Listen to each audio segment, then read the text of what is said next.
Let's talk Alabama recruiting. Big news on Tuesday. The Tide added a key commitment to this 2026 class. Tim Watts with Bama Online. Tell us all about it. Yeah, this is a guy we've been waiting on. It happened pretty quick. And Alabama did this last year. Nick Sheridan, the whole Alabama staff, very thorough. If you recall last year, they went out. They didn't just go see Keelan Russell. We went and seen three. They went and saw three, four other quarterbacks.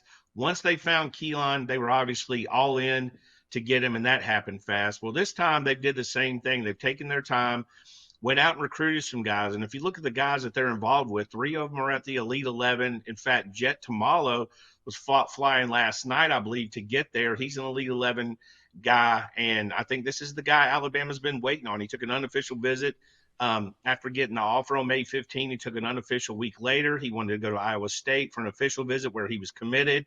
He wanted to think about it, kind of register everything. And we felt the longer it went on, the better it was for Alabama because Iowa State he was familiar with and they'd give him everything they could.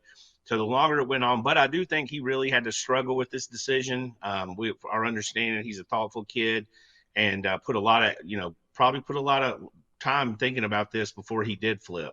Yeah, what happened here? He committed very early to Iowa State, and he seemed like a genuine, he genuinely wanted to stay loyal to that commitment. I just think that he never expected an Alabama offer to come. I mean, how did this shake out in the Tide's favor in the end? I mean, he's kind of blown up. I mean, if you look at him, and I've said this earlier, I'm not great with comparisons, high school kids to NFL players, but my first feeling watching him was similar to what I felt when I saw Drake May. He's 6'5". He's a basketball player. He's got upside, not playing the toughest competition, but you're looking for traits is what you're looking for when you're looking for talent. You don't care who they play again. Do they have the traits to play at that SEC or whatever level they're going to go to? And he does. He's got a big arm. He's athletic.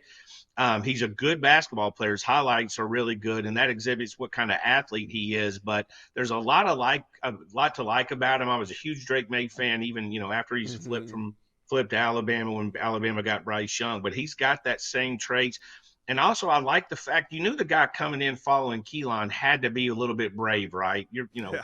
Some people had him the number one quarterback in the country. He's a big name, Elite 11 winner, so they know who he is. So you got to like the fact that someone's willing to compete with that. Yeah, I like it. He's a gamer. He's a playmaker on the field, and you can tell this was a tough decision for him off the field. But in the end, he chooses Alabama. Big flip for the Tide. So do they need another quarterback in this class, Tim? I think ideally you want one. You never know. Right now they have three on campus. You lose, just throwing out scenarios. Ty Simpson has a great year, goes pro. One of the other two transfer. You're at one. I mean, obviously you want to, you want to plan for the worst case scenario. So you bring in two, that leaves you with three. That's a lot of speculation, but I think you want to. The question is, can you? I mean, these guys are no longer just a steak in a dorm room and a handshake. I mean, everybody's now costing you money and NIL deals. But if you get the guys for the right price that falls in your parameters of your budget, maybe.